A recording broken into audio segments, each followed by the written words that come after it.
Eu nunca pensei em trabalhar em cemitério, mas as coisas foram acontecendo e me levaram até lá. Boa noite, Dom. Me chamo Miguel e antes de tudo virar de ponta cabeça, eu me virava fazendo pequenos eventos de bairro, festinhas de aniversário, casamentos mais simples, essas coisas. Mas aí passei vários meses sem conseguir nada e as contas não paravam de chegar. Fiquei sem saída e aceitei um serviço temporário em um cemitério antigo, ajudando na manutenção e na liberação de espaço. Eles precisavam de gente para mexer em ossadas de túmulos que estavam ali havia décadas, às vezes até mais de um século. Não era algo que eu entendia, mas a necessidade falou mais alto. A administração pagava um salário fixo e ainda oferecia um tipo de adicional de insalubridade que, naquela fase, caiu como uma dádiva. Me contrataram junto com mais 2 pessoas. O trabalho era pesado. Limpávamos sepulturas esquecidas e realocávamos os restos mortais em nichos adequados, quando não tinha mais família para reivindicar. Nos primeiros dias, o cheiro forte dos produtos de limpeza e a poeira da terra me deixavam enjoado. Era um desconforto constante, como se meu corpo não se acostumasse com aquilo. Teve hora em que quase larguei tudo, mas o medo de ficar sem grana me segurava. Além de mim, tinha o Marcos, que também era novato. A gente ficou próximo porque começamos juntos e dividíamos aquela sensação de não pertencer àquele lugar. Já o funcionário mais antigo era o seu Raimundo, homem de pele escura queimada de sol, mãos duras de tanto trabalho e um olhar que parecia carregar mais segredos do que todas aquelas lápides. Num dia de manhã, na pausa do serviço, ele chegou perto de mim e do Marcos. Tirou o chapéu de palha que, pelo estado, devia usar fazia séculos e coçou a cabeça antes de falar. Sei que vocês andam ouvindo umas histórias sobre aqui, disse ele bem tranquilo. Não deem bola para barulho ou vozes. Quem mexe com túmulo acaba escutando coisa que não quer. Mas tem só uma regra que vocês não podem quebrar. Ele ergueu o indicador em direção a uma fileira de túmulos lá no fundo. Quase todos tinham cruzes de pedra, mas algumas estavam rachadas ou partidas, como se tivessem sido atingidas por um raio. Aqueles ali com a cruz quebrada vocês não mexem. Se alguém mandar o contrário, venham falar comigo primeiro. Achei esquisito, mas não quis ficar perguntando o motivo. O Marcos só concordou com a cabeça e a gente voltou para o serviço. Com o tempo fui me acostumando tanto à rotina quanto aos boatos. A maioria era contada pelos seguranças do turno da noite. Eles juravam ouvir sussurros perto da parte mais antiga do cemitério e, às vezes, passos onde não tinha nenhuma luz. A gente seguiu assim por várias semanas, até receber a tarefa de exumar os restos de uma senhora, cuja família não tinha mais como bancar o jazigo. Pegamos as ferramentas e nos preparamos para aquela escavação, que ia levar horas. Lá pelo final escutei uma voz distante gritando algo como: "Vocês aí, aproveitem e abram o túmulo lá do fundo. Precisamos realocar aqueles ossos." Na hora tive a impressão de que a voz parecia do supervisor que cuidava da parte burocrática do cemitério. Olhei para o Marcos e ele me encarou com a mesma dúvida. Mas quem éramos nós para desobedecer à chefia? Vai ver, tinham autorizado alguma coisa de última hora, pensei. Recolhemos o material e fomos até o lugar indicado. O túmulo era um dos das cruzes partidas. A terra em volta estava mais fofa do que devia, como se alguém tivesse mexido ali há pouco tempo. Quando começamos a cavar, veio um vento frio por trás de mim. Não era nada absurdo ou sobrenatural, só uma rajada meio fora de hora, já que o dia estava abafado. O Marcos deu a primeira batida de pá na tampa de madeira do caixão. A madeira rangeu de um jeito estranho. Não parecia só velhice, mas um som seco, quase como um golpe vindo de dentro. A gente parou na hora e se entreolhou preocupados. "Você ouviu isso?" O Marcos sussurrou como se tivesse medo de falar alto. Balancei a cabeça, sentindo meu coração disparar. Demos 2 passos para trás e o rangido veio de novo, sem ninguém tocar na tampa. Fiquei paralisado por uns segundos, sem saber o que fazer.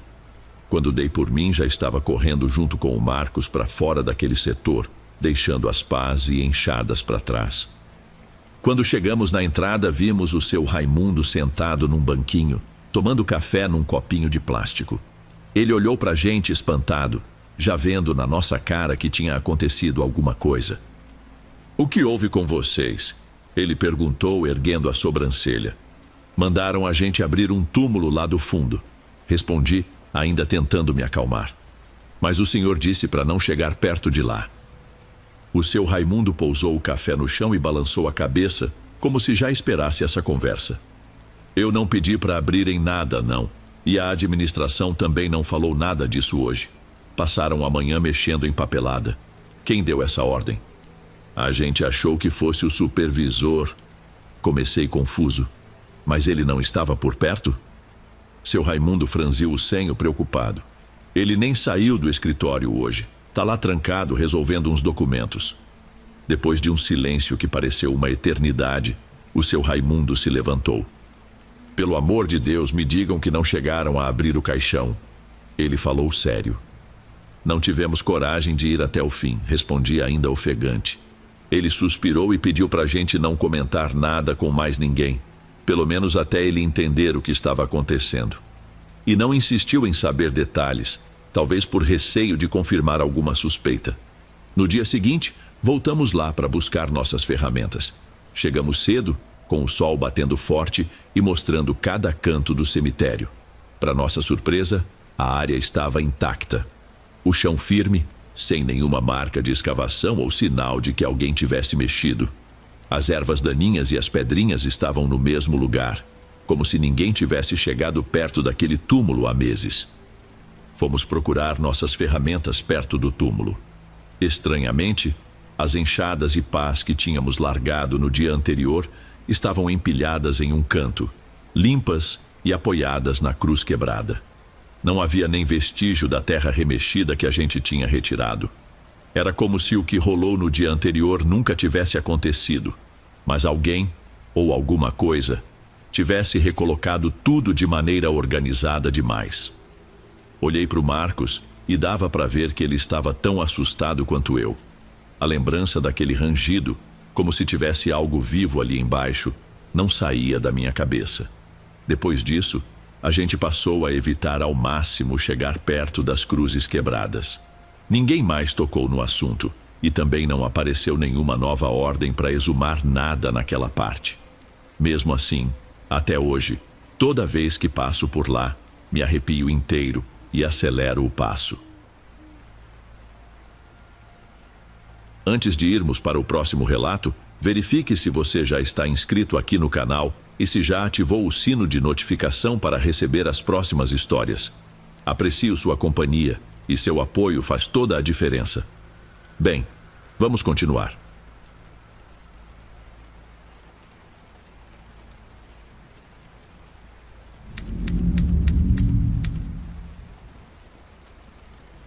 Eu realmente não sei ao certo em que momento percebi que minha família guardava mais segredos do que aparentava. A lembrança mais antiga que tenho é da minha mãe mandando que eu arrumasse as malas para ir morar com uma tia distante. Tudo porque, segundo ela, minha avó era rígida demais. Mesmo criança, eu sentia que havia algo mais profundo naquela rigidez. Algo que ninguém queria me contar. Minha mãe saiu de casa aos 17 anos, pouco antes de virar adulta de fato, para fugir da atmosfera opressora que cercava minha avó, Dona Odete. Quando nasci, passei a maior parte da infância longe dessa figura materna de quem todos falavam, mas nunca de um jeito carinhoso. Nós morávamos com minha tia Rosana, irmã do meu pai falecido. Ela me acolheu até eu completar 9 anos e sempre comentava que minha mãe queria evitar em mim o mesmo ciclo de proibições que ela mesma vivera. Só que assim que fiz 9 anos, houve uma mudança. Minha mãe foi chamada para visitar minha avó, que alegava estar doente e precisando de ajuda. Diziam que o estado de saúde dela era grave e que ela queria algum contato comigo, a neta que mal conhecia. Confesso que fiquei curiosa, mesmo com todo o histórico familiar complicado. Na minha cabeça, ela era uma senhora extremamente religiosa, incapaz de um sorriso ou de qualquer afeto que não passasse por rituais de devoção. Mas, estranhamente, ao encontrá-la, percebi que ela se esforçava para me cativar. Falava de um jeito seco em alguns momentos, mas parecia ansiosa para me conquistar. Ela prometeu à minha mãe que não tentaria me doutrinar de forma fanática. Minha mãe, desconfiada, acabou dando uma chance. Você pode passar os finais de semana comigo, sugeriu minha avó, encarando minha mãe. Prometo que não vou atrapalhar os estudos dela, nem obrigá-la a nada. Não tenho tempo de vida para estragar a menina. Pode ficar tranquila. Minha mãe não gostou do jeito que ela falou, mas aceitou. Acho que no fundo, ela estava cansada de carregar culpas que nem eram dela. Eu, por curiosidade, concordei em passar aquele primeiro fim de semana na casa da minha avó, sem imaginar que aquilo mudaria a minha vida.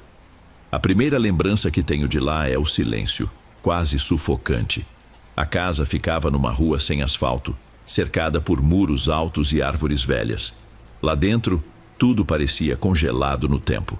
As paredes, cheias de quadros de santos, tinham um cheiro de incenso misturado com perfume de eucalipto e velas. Os móveis eram pesados, escuros, e cada cômodo tinha um oratório ou alguma imagem religiosa. Quando perguntei sobre a televisão, minha avó disse que nunca quis ter uma. Passava quase o dia todo lendo devocionários e rezando o terço. Mesmo assim, por mais austera que fosse, ela demonstrava uma certa ternura comigo. Dizia que eu lembrava muito o meu pai e que queria compensar o tempo perdido. Até que me fez um pedido estranho logo na primeira noite. Minha filha, preciso que guarde um segredo. Amanhã cedo nós vamos sair e você não pode contar nada para sua mãe. Se ela souber, não vai deixar eu te levar outra vez. Fiquei com medo, mas não quis desobedecer. De algum modo, aquela senhora frágil me despertava tanto receio quanto compaixão. Assenti em silêncio. Na manhã seguinte, com o céu ainda cinzento, saímos a pé até pegar um ônibus que passava por vários bairros. Viajamos por mais de 1 hora e descemos numa parada quase vazia. Foi ali que minha avó chamou um táxi. O motorista perguntou várias vezes se ela tinha certeza do destino. Ela só confirmava num tom baixo. O trajeto seguiu por uma estrada estreita e esburacada. Eu, meio sonolenta, via pela janela a vegetação densa e poucas casas, até que paramos em frente a um casebre de madeira pintado de branco descascado. Uma senhora idosa, de pele escura e olhar muito vivo, aproximou-se trazendo um monte de ervas e garrafas. Ela se chamava Dona Ceci. Entrou no táxi sem dizer nada e minha avó apenas fez um aceno. Na mesma hora, senti o cheiro forte das plantas, ramos de arruda e outras que eu não conhecia. Não demorou para chegarmos a outro lugar. Parecia um conjunto de construções antigas, tipo um sítio ou fazenda, cercado por muros altos e portões de ferro enferrujados. Mais adiante, dava para ver uma construção principal de 2 andares, com paredes amarelas encardidas e muitas janelas estreitas. O ambiente era tão silencioso que o único som que eu ouvia era o do meu próprio passo no cascalho. "Fique aqui", falou minha avó, apontando para um banco perto de um canteiro seco. "Não saia daqui de jeito nenhum." Dona Ceci me lançou um olhar rápido e sumiu com minha avó por uma porta lateral. Me sentei, abraçando a mochila, tentando ignorar o aperto no estômago que me dominava. Os minutos se arrastaram. Rezei para que minha avó não demorasse, mas a curiosidade começou a falar mais alto. O vento balançava as folhas espalhadas pelo chão e, vez ou outra, eu escutava algum som distante, meio parecido com um gemido abafado. Não sei se era só minha imaginação, mas senti minhas pernas tremerem um pouco. Depois de um tempo, decidi me aproximar da porta lateral, porque o banco ficava num canto escuro e me dava a sensação de estar completamente exposta. Entrei num corredor longo, que levava a várias salinhas quase todas fechadas. Em algumas havia imagens de santos e velas acesas. Em outras, enxerguei tapetes velhos e móveis encobertos por lençóis. O cheiro era muito forte. Mofo misturado com incenso, tão pesado que me deixava tonta. Cheguei a uma sala maior, onde avistei a ponta de um colchão no chão, cercado por jornais espalhados. Não entrei, mas algo me chamou a atenção. Ouvi uma voz. Não dava para saber se era de homem ou de mulher. Parecia um sussurro constante, como se recitasse algo que eu não entendia. Tive um pressentimento ruim, mas ao mesmo tempo senti que aquela voz me chamava. Meu coração disparou. Tentei ir para trás, mas assim que dei 2 passos, ouvi o barulho de correntes. Virei o rosto e por uma fresta na porta vi um pé descalço que se mexia de forma inquieta. Parecia pequeno demais para ser de um adulto. O medo tomou conta de mim. Resolvi voltar para o banco onde minha avó tinha me deixado, só que não encontrei o caminho. Aqueles corredores pareciam todos iguais, interligados como um labirinto. A cada esquina vinha um cheiro diferente. Às vezes algo que lembrava rosas, em outros momentos um odor rançoso. Meu corpo inteiro tremia. Acelerei o passo, olhando para trás sem parar, até que tropecei em alguma coisa e quase caí. Quando recuperei o equilíbrio, vi que tinha pisado em um caderninho largado no chão. Ele estava cheio de anotações com letras bem pequenas, várias palavras riscadas, uns diagramas e símbolos que eu nunca tinha visto antes. De repente ouvi uma risada seca, vinda de algum ponto do corredor à minha esquerda. Fiquei paralisada. Tinha alguém ali? Queria chamar minha avó, mas a voz não saía. Olhei adiante, tentando achar alguma claridade que me levasse de volta ao pátio. Foi então que vi, meio agachada perto de uma parede, a silhueta de uma garota. O cabelo dela estava desgrenhado, cobrindo parte do rosto. Parecia ter mais ou menos 12 ou 13 anos, mas era tão magra que eu não sabia ao certo. Não cheguei perto. Fiquei parada, sem ação. A menina virou o rosto bem devagar, olhando para mim. O lado do rosto que dava para ver tinha um arranhão profundo. Os olhos, aflitos, me encararam com algo que podia ser um pedido ou uma raiva contida. Impossível saber. Ela mexeu os lábios, mas não saiu nenhum som. Senti um calafrio na hora, certa de que aquela voz que eu escutara antes vinha dela, mesmo que seus lábios não se mexessem agora. Queria correr, mas tinha medo de que qualquer movimento fosse provocar alguma reação. Então comecei a recuar, aos poucos, rezando para que ela não viesse atrás de mim. Antes que eu conseguisse sair totalmente, a menina se levantou de um salto. Eu não cheguei a correr, mas apressei o passo, sem desviar o olhar. Notei que ela caminhava de um jeito estranho, como se estivesse sem sapatos e com os tornozelos machucados. O ruído que vinha dos pés dela lembrava correntes ou algo arrastando metal. Por um instante, achei que ela estivesse presa por correntes, mas não vi nada nos tornozelos. O pavor foi aumentando até que, enfim, reconheci a porta lateral por onde eu tinha entrado. Em poucos segundos, saí por aquela mesma porta. Encontrei minha avó e Dona Ceci conversando, as duas claramente agitadas. Quando elas me viram, ficaram pálidas. "Menina, o que você está fazendo aqui?" perguntou minha avó com a voz mais alta do que eu já tinha ouvido antes.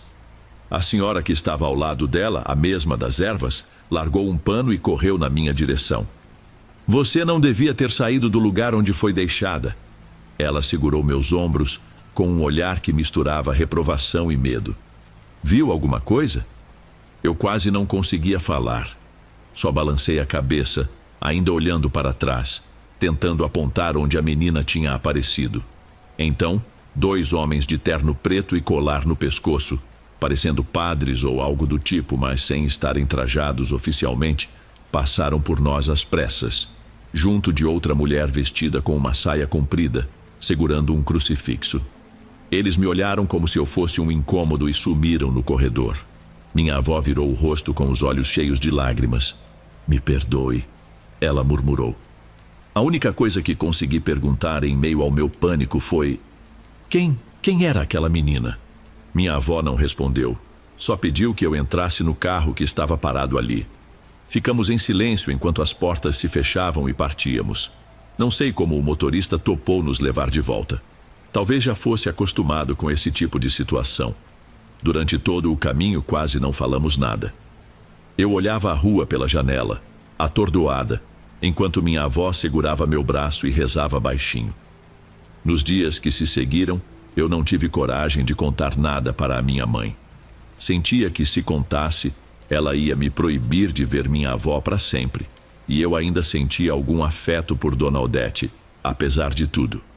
Mas passei a ter pesadelos com a imagem daquela garota agachada, sempre me encarando.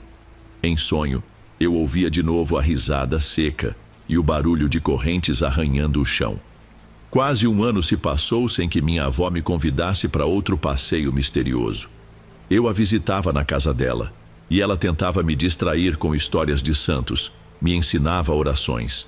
Nenhuma de nós mencionava o que eu tinha visto na fazenda, e ela não me perguntava o que eu vira naquele dia. Com o tempo, a saúde dela foi piorando. Minha mãe começou a cuidar de Dona Odete mais de perto, e, curiosamente, parou de me deixar sozinha lá. Talvez minha mãe já soubesse ou desconfiasse de algo mais sombrio do que simples rezas. Numa noite, minha avó me chamou para perto da cama, segurou minha mão com força e pediu desculpas de novo, mas não explicou por quê. Ela faleceu poucos meses depois. O velório foi simples, sem muito movimento, mas notei que apareceram pessoas estranhas para dar adeus. Uma delas era a Dona Ceci, que me cumprimentou com uma espécie de reverência.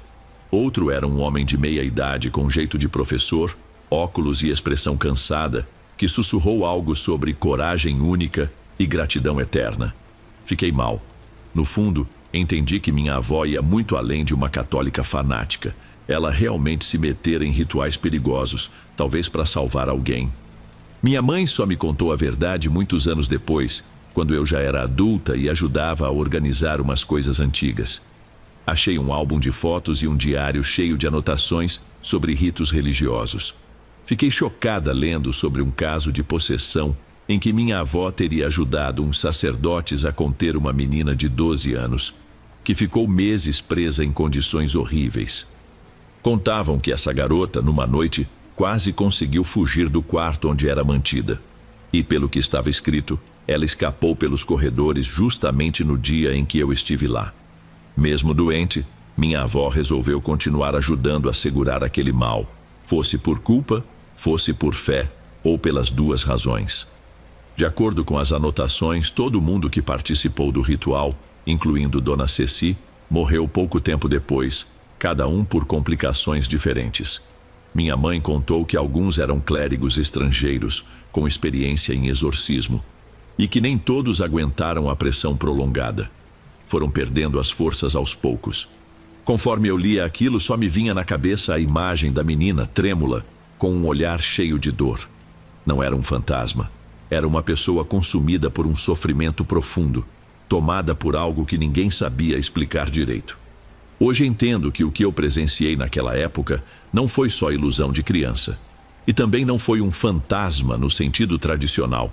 Foi algo ainda pior. A prova real de um tormento que destruiu a mente e o corpo daquela garota, virando um tipo de escuridão viva. Minha avó tentou intervir do jeito que pôde, movida pela fé ou talvez pela culpa, ou as duas coisas. E eu, sem ter noção, tropecei nesse segredo que ficou guardado até depois que ela partiu. Conto essa história como um alerta. Muitas vezes, o que a gente chama de assombração ou aparição pode ser a face de algo muito mais complicado, em que vida e morte se misturam. Minha avó, apesar de dura e cheia de falhas, foi a pessoa mais corajosa que já conheci. E pensar que tudo isso ficou encoberto por uma religiosidade pesada, mas ao mesmo tempo alimentada pela esperança de salvar alguém, é algo que ainda me tira o sono, mesmo agora que sou adulta.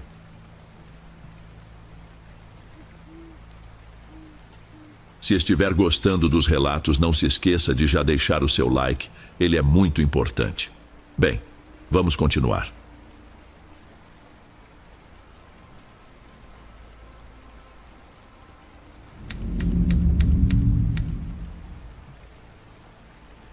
Boa noite, Dom. Me chamo Teodoro. Eu nunca dei muito crédito a relatos que fogem do que a gente considera normal.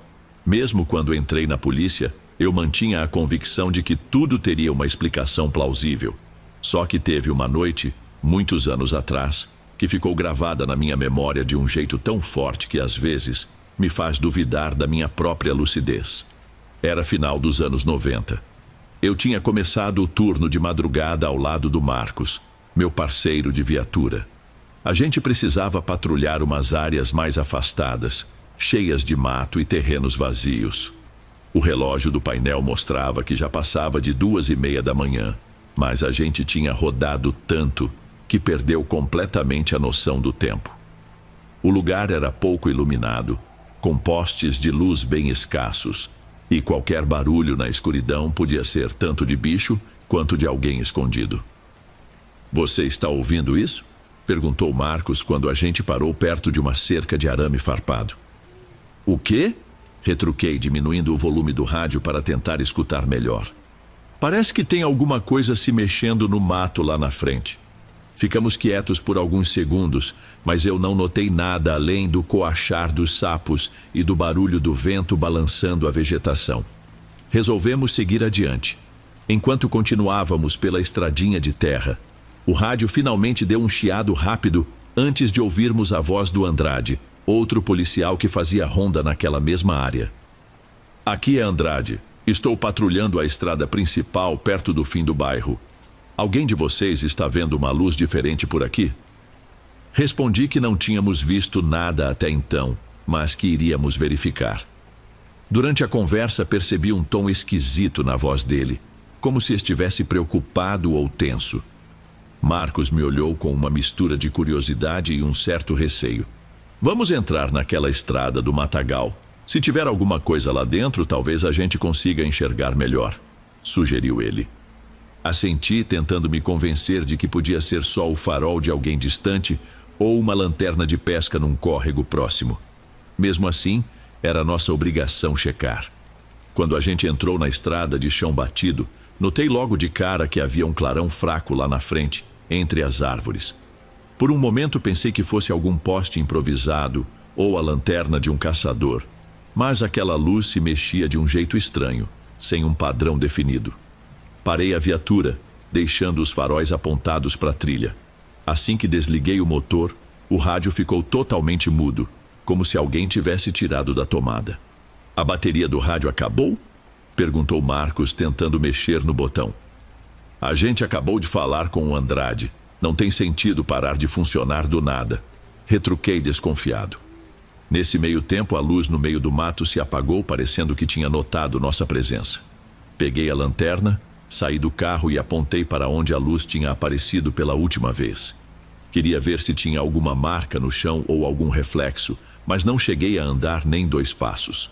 Um clarão mais forte surgiu e atravessou o espaço na minha frente, parando a poucos metros acima do capim.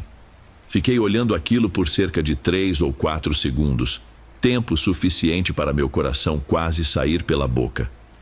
Não consegui distinguir um formato exato. Parecia um globo fosco que irradiava uma claridade branca.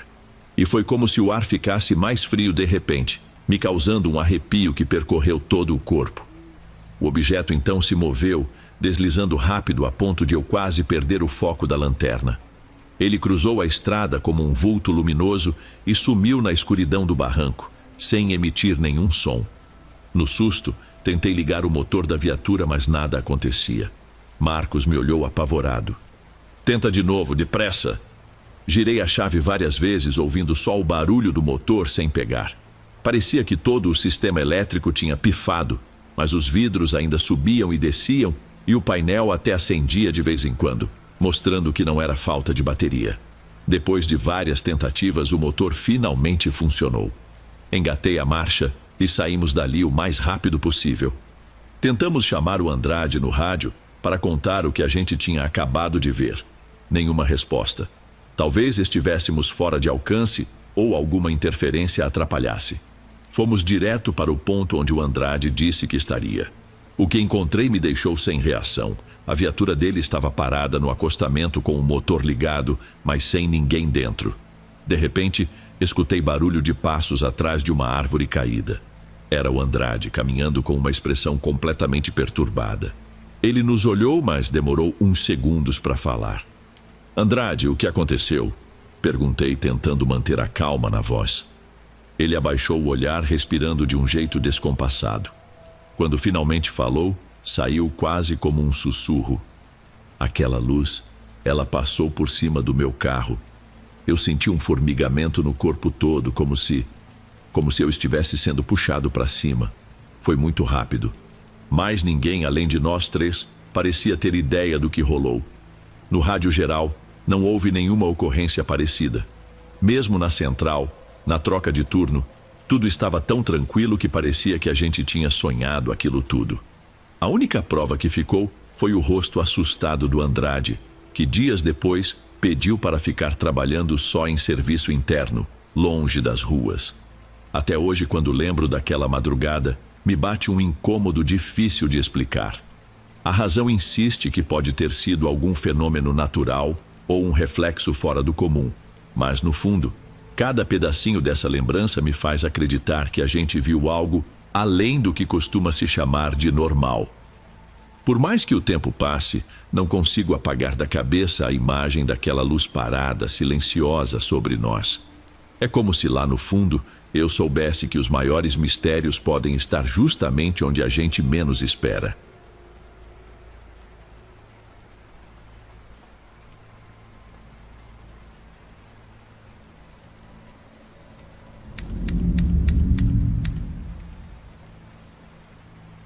Boa noite, Dom. Meu nome é Viviane, e durante muito tempo eu evitei falar desta parte da minha história. Venho de uma família grande, enraizada numa região rural, onde muitas crenças antigas ainda são respeitadas. Muita gente diz que minha bisavó mexia com algo além das rezas e simpatias de costume, mas ninguém gosta de comentar isso em público. Em conversas raras que surgiam, alguém insinuava que ela buscava poder ou proteção contra inimigos. Mas sempre havia um silêncio desconfortável quando o assunto se aprofundava. Cresci ouvindo histórias sobre tragédias que perseguiam nossa linhagem, mas só entendi o peso disso na adolescência, quando comecei a ligar os pontos por conta própria. Minha avó Judite sempre teve um jeito frágil. Qualquer barulho de vento mais forte ou porta que batesse já a deixava nervosa, como se estivesse à espera de alguma coisa ruim. Ela contava que, nos primeiros anos de casada, perdeu vários bebês, todos antes de completar sequer 5 meses de gravidez. Foi um sofrimento prolongado. Os médicos não encontravam motivo, mas minha avó tinha certeza de que a culpada era a sogra, Dona Serafina, essa bisavó que muitos chamavam de bruxa ou benzedeira, com poderes estranhos. Eu sentia como se algo roubasse minhas forças, dizia minha avó, sempre respirando fundo antes de continuar. Uma vez encontrei uns ramos de ervas secas, amarrados com um fio de cor estranha, escondidos debaixo da cama. Mesmo suspeitando da própria sogra, minha avó aceitou continuar morando perto dela. Na época, meu avô, Henrique, filho único, achava que tudo não passava de superstição e não queria romper completamente os laços com a mãe. Além disso, a casa e parte das terras pertenciam à Dona Serafina, o que complicava qualquer fuga sem planejamento ou recursos. Ainda assim, algumas discussões aconteceram. Minha avó chegou a confrontar a sogra sobre os tais ramos de ervas secas, mas ela apenas sorriu, murmurando que cada um carregava seu próprio fado e que certas proteções exigiam sacrifícios. As perdas se repetiram e minha avó definhava. Chegou a quase perder todo o cabelo. Em cada doença repentina, Dona Serafina aparecia para ajudar, levando chás amargos e rezas que, na prática, não resolviam nada. Pelo contrário, deixavam minha avó ainda mais abatida. Até que uma vizinha, já desconfiada, aconselhou: se quer ter filhos vivos, é melhor ir embora de perto dessa mulher. Minha avó então implorou ao meu avô que se mudassem e eles foram para outra região. Não ficaram logo de cara em um lugar só. Mudaram-se algumas vezes, buscando sossego. Só então ela conseguiu manter a gestação seguinte, e assim nasceu o filho mais velho dela, meu tio. Depois vieram minha mãe e os outros irmãos. Mesmo assim, os problemas não sumiram por completo. Meu avô, que se chamava Henrique, guardava um segredo que só descobri quando eu era adolescente. Ele tinha no ombro uma marca que, se a gente olhasse bem, lembrava o contorno de dedos compridos, parecendo uma queimadura antiga. Sempre que eu perguntava, ele mudava de assunto.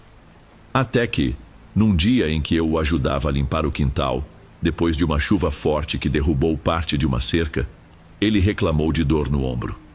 Foi a chance de perguntar: vô, essa marca, o que aconteceu de verdade? Não sei se você vai acreditar, ele respondeu soltando o ar num suspiro demorado. mas foi algo que vivi há muitos anos, antes mesmo de você nascer. Ele contou que quando ainda moravam perto de Dona Serafina, era jovem e gostava de sair à noite para encontrar os amigos nas festinhas de fim de semana. Voltava sempre de madrugada. A mãe, Dona Serafina, não aprovava o comportamento dele. Reclamava do cheiro de bebida e dizia que ele não tinha juízo. Certa tarde ele avisou que sairia. Ela respondeu irritada: "Você não me escuta, seu teimoso. Que as sombras te ensinem uma lição." Pelo jeito que ele descreveu a situação, aquele dia foi pesado. Ele subiu no cavalo e saiu, mas passou diante do cemitério local quando o sol já estava se pondo, tingindo tudo de um tom avermelhado. A estrada era de terra com árvores secas dos lados. Ele escutou risadas como se houvesse gente lá dentro, mas achou esquisito e seguiu. De repente o cavalo estancou. Tinha algo grande bloqueando o caminho. Parecia um cachorro enorme, mas não se mexia. Ele contou, ajeitando o chapéu, lembrando da tensão. Gritei para ver se o bicho saía, mas nada. O cavalo se agitou e acabou empinando. Eu caí e machuquei o joelho. Só que o pior ainda estava por vir. No chão ele percebeu que aquele cachorro não era um cachorro de verdade, mas não conseguiu dizer o que era. Parecia uma forma escura, grande e parada. Ele começou a ficar sem ar, como se estivesse num pesadelo e não conseguisse gritar. Lá no fundo viu uma luz fraca por entre as cercas do cemitério e ouviu murmúrios de vozes femininas, mas não entendeu nada. Foi aí que senti uma pontada forte no ombro. Achei que fosse unha ou garra. Quando tentei me virar, não vi nada, mas o cheiro que chegou até mim era de carniça. Tentei levantar, mas não conseguia. Meu avô disse que ficou ali, sem saber exatamente como escapou. Só lembrava de flashes das árvores, do cheiro horrível e da impressão de estar sendo arrastado por algo com mãos pesadas. Contam que ele foi achado na manhã seguinte, não muito longe do portão do cemitério. Passou dias com febre e delírios. Foi a própria Dona Serafina que cuidou dele, sem nunca falar sobre o que aconteceu. Por fim, a ferida no ombro fechou, mas a marca em formato de dedos ficou. Ele me contou aquilo com a voz embargada, dizendo que, depois daquele dia, nunca mais se arriscou por ali à noite. Também tentou falar com Dona Serafina sobre o que acontecera, mas ela apenas olhou para o ombro dele com uma expressão séria e respondeu: "Aquele que não respeita a escuridão, carrega as marcas do que dorme nela." Depois, nunca mais tocaram no assunto. Mesmo sem ter provas, ele sentia um peso escuro rondando aquela casa, aquela família. Depois de ouvir essa história, entendi por que todos dizem que herdamos uma espécie de maldição. Parecia que alguma coisa perseguia cada parente, mesmo após se afastarem de Dona Serafina. Alguns primos tiveram problemas de saúde misteriosos, outros se envolveram em acidentes estranhos. E minha avó Judite, sempre sensível, continuou percebendo sinais que ninguém mais via. Vultos na varanda, passarinhos mortos ao lado das janelas, barulhos na cozinha de madrugada. Sinceramente, não tenho todas as respostas, mas é difícil esquecer o olhar do meu avô enquanto me contava isso. E a frieza da bisavó, sempre em silêncio quando o assunto aparecia. Fico com a impressão de que tem algo maior do que simples coincidência, alguma intenção obscura que começou lá atrás. Não é fácil conviver com a incerteza entre o que é sobrenatural e o que seria normal. Mesmo assim, sigo tentando entender esse legado, como se cada pista pudesse me levar mais perto da verdade. Talvez esta história nunca chegue a um ponto final. Bem, amigos, esses foram os relatos de hoje. Espero de coração que tenham gostado. Lanço vídeos novos por aqui todos os dias e ficarei muito feliz em te ver nos próximos. Agora na tela, estou deixando outros 2 bons vídeos que certamente irão gostar. Um abraço do Dom e eu te vejo por lá.